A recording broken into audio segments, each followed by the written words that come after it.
You become what you think about. So in relation to Sunday's video, let's reflect back on this quote here from Neville, in which he says, "The creative power within each of us accepts as true that which the conscious mind impresses upon it. Your creative power takes those ideas which are thought of with feeling and projects them in your outer world. Every day we are presented with information, and we are suggesting to ourselves what this information means to us. We're the ones inside assigning meaning to the information.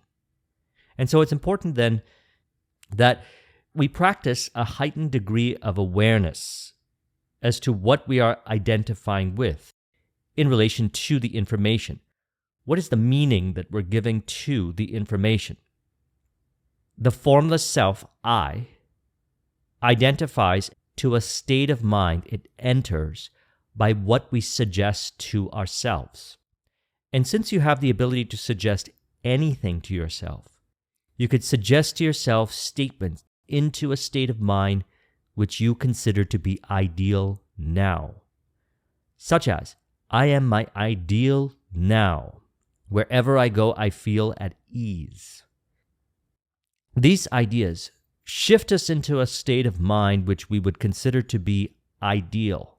And in this state of mind, everything happens automatically. The power really is in awareness, recognizing that we're identifying with certain thoughts in which we're implying the meaning. It's the meaning behind the thoughts. For example, I could say the word prosperity, and it can invoke the feeling of completion inside, everything existing within you, knowing that you have everything now, and the outer world reflects it. It expresses automatically from that feeling of prosperity inside as we accept the suggestion that we are prosperous now. And so another way of saying this is how Emmett Fox describes it in the 7-Day Mental Diet. He says, note this carefully. It is not the thoughts that come to you that matter, but only such of them as you choose to entertain and dwell upon. It is the entertaining or dwelling upon them that matters. When I consult with other businesses, we bring it down to a simplicity. It always starts with awareness. Whatever seeming challenge or seeming difficulty the business owner appears to be dealing with, we take the responsibility inside to bring ourselves back into the center, awareness. And we observe without identifying with. And then from there, we look at what we're dealing with. And we say, we can accept it the way it is, we can change how we relate to it, or we could do something different. And if we're going to do something different, we could optimize it, we can delegate it, we can automate it, or we can eliminate it in part or in whole or in combination in relation to the process or the system. And so if one experiences information in which they assign meaning to it, in which they identify with an overwhelmed by complexity-based state of mind, which they feel in the moment, feeling is the secret, they can recognize the state of mind that they're in, and they can ask themselves the question, is this really true in relation to the information? Because being overwhelmed by complexity does not exist when a person's in flow state. As a matter of fact, when a person is in flow state, they understand things clearly. For example, I remember having a conversation a while back with a client in which I felt overwhelmed by the seeming complexity that they said that they were experiencing in regards to an opportunity they had in their business. Their business was growing rapidly, and there was a lot of information being presented to them by their clients, their teams, etc. And as they were communicating about their experience, I noticed myself subconsciously identifying with a certain belief, that this was too complicated. And as soon as I accepted that suggestion, I thought feelingly about it. I entered into a state of mind in which the interaction with the client felt like we were starting to feel overwhelmed by the complexity. And upon recognition that this is what was occurring, I had entered into a state of mind that is symbolic of overwhelm. I recognized in the moment that I am not that state. I am transcendent to the state, and I can select a different state. And I remember suggesting to myself that some way, somehow in our conversation, we're going to find the answer. And that suggestion felt congruent to me. So as he says here, your creative power takes those ideas which are thought of with feeling and projects them into your outer world. So upon identifying with that state, what I noticed real time is the conversation changed. And in that conversation, there was no overwhelm in regards to complexity, or we could say chaos. Rather, a mutually harmonious conversation, one based on the foundation of understanding, that played out, which led to the conclusion of what system would be ideal to integrate into their business, which would allow them to grow their business further in a more flow-based way. So we see then how we become what we think about. You have within you infinite creative power. You have access to that power right now. And that power is infinite. And you have the ability to suggest to yourself any meaning in relation to any experience that you are having. And any thought of overwhelm, unnecessary complexity, or stress or frustration shows up in mind for whatever the reason may be. We can ask ourselves the question in relation to that thought, is this really true? And then you can ask yourself the question, what's an ideal way of looking at this experience now? Recognizing it's what we say I am to now. The creative power is now. And as we think feelingly on the idea of how we are ideally in relationship with the other person, what we notice is we start to think clearly. And so what we're interested in is what meaning we are associating to experiences, to information, and the recognition that you can select any meaning, and you accept the suggestion of being your ideal now. As you'll notice that everything that's symbolic to being your ideal now, which you are now, reflects itself as the experience with others. As I had brought up before, this quote here from William Walker Atkinson, which articulates it very well. He says, "The best suggestionists are those that have acquired the suggestive manner, which is developed by the exercise of authoritative utterances and commands, the physical appearance, manner, and tones arising from the reflection of the mental state within." And so what I noticed then was during the interaction, they changed, as I had suggested to myself how it is ideally. Because when we started interacting with each other, we had set a mutual intention that during the conversation, a solution would be found. And so then the conversation started to play out. And we take the responsibility inside by being aware as to what we're identifying with in relation to whatever information they are presenting. This includes what they say, how they say it, their body language, what they talk about, how they talk about. We are the suggester inside, suggesting meaning to what is being presented. And so I would like you to watch this video regularly for a few reasons. Number one, to remind us that our true essence is formless. I associate meaning, what I say I am to, consciously or subconsciously, to the experiences that I'm having that reveals my state of mind, my subconscious beliefs, and I have the ability to suggest to myself how I am ideally now, to bring myself into an ideal state of mind, in which then the self-image changes, and this becomes automatic.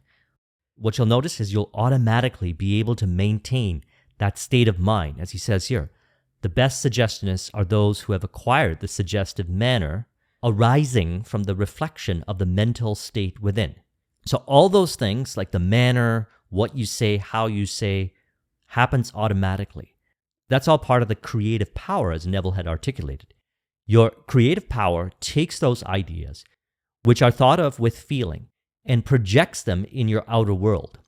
And so by acknowledging that you are your ideal now, you automatically get into a conversational flow, and you're able to maintain that conversational flow. And you'll notice that the conversation will feel like a dance. It'll be one of direction, as predetermined by the intention. There will be a deep presence where you don't feel any separation, rather a deep relationship with the other person. And at an emotional level, there will be a deep mutual compassion and empathy. And the body language and the words will flow. And you'll notice that they too will mirror that. It'll be a mutually harmonious conversation. And there will be a deep flow. You'll notice that you're thinking thoughts and feeling the emotions and experiencing the behaviors in relation to your ideal state of mind. And they'll also reflect that because others reflect our state of mind. And those thoughts in interaction of what we're thinking and communicating also represent what we are further acknowledging in ourselves and others. So William Walker Atkinson also talks about attention. So let's look at this here. Number one, attention upon a particular subject. And so the attention automatically goes in the direction that is ideal by taking the responsibility and showing up to the conversation in an ideal state of mind, by suggesting anything in imagination that we already are our ideal now. And as you've been working with this information, I trust you notice that this happens automatically. There's no need to suggest that you are that person now because you feel as your ideal now. Number two, thought upon that subject or object revealing information regarding its qualities and relations. So during the interaction, during the conversation, we are aware, lightheartedly, without overthinking. If any information through communication shows up, what they say, what they talk about, how they talk about, we're aware because we're in the flow of any suggestions that we give to the information in which we would bring ourselves. We're the ones consciously inside entertaining. And so if an undesirable thought shows up in mind for whatever the reason may be, we recognize that we have the preference of entertaining or dwelling upon that thought, and we automatically choose to entertain the qualities and relations in regards to the conversational intent. And so if one found that they weren't able to maintain their ideal state of mind during the interaction, then after the interaction, it's important to not shame and condemn ourselves, rather reflect after the conversation as what subconscious beliefs have been brought to the surface. We have the ability to easily release them. And to do so, I recommend watching my recent video I did on the power of your subconscious mind by Joseph Murphy. I'll put a link in the description to it. Number three, field of attention. So let's reflect upon the elements of flow, because all of this stuff happens automatically if you make living in flow, which is a natural way of being, your priority. And there's different degrees of flow. I get more into a peak flow when I'm in conversations like the one I just mentioned, or as I go about doing my administrative tasks, it's more of a light flow. And to further expand upon this, I recommend watching my flow series. I'll put a link in the description to my flow series. So we commit to a vision and we value the immediate reporting and feedback we get during the interactions. Now this right here, the harmony between challenge and skill, is actually one of our greatest opportunities for growth. If you're an athlete, an artist, an entrepreneur, in your career, in your personal life, in your family life, by working with the power of flow, you'll find that you actualize yourself in a fun, easy, blissful, effortless way. And when we find ourselves in this conversational flow rapport with the other person who reflects our mental state within, actions and awareness become one. Thoughts of fear, doubt, indecision, overwhelm, unnecessary complexity no longer exists. And so when he says here, it is not the thoughts that come to you that matter, but only such of them as you choose to entertain and dwell, you notice they no longer exist in the interaction. And so then a person might experience time distortion, in which the 1 hour conversation felt like 5 minutes, and yet so much was achieved and accomplished in a fun, flow, effortless way, as the person and the activity which is the interaction and the conversation becomes autotelic. And so when we go back to the beginning here, you become what you think about. And we relate it over to what Neville had mentioned, where he says it is important to remember that not all your thoughts are creative. And we combine that with what Emmett Fox said, it is not the thoughts that come to you that matter, but only such of them as you choose to entertain and dwell upon. We notice that we automatically think feelingly of the ideal thoughts that shape our destiny, in which from there, everything happens automatically. More ideas, more inspiration, more creativity. And what we find is that this is a natural way of being. We commit to our vision, we enter into that state of mind, and we see our interaction with information and conversations with others as an opportunity to reveal what we are subconsciously saying I am to, so that we could further acknowledge our ideal state of mind and maintain it as a fun, blissful, flow-based journey to realizing our vision. So I trust you found this video to be helpful. Let's go ahead and conclude this with an auto-suggestion to further encourage. We can say awareness is formless, and I consciously assign ideal meaning to information and interactions with others from the perspective of my ideal. There is no power outside greater than the power of my conscious inner speech. From the premise of my ideal in mutual harmony and contribution with others. If you would like a copy of the mind map, the link is in the description. Thank you very much for watching. I'll talk to you soon. Take care.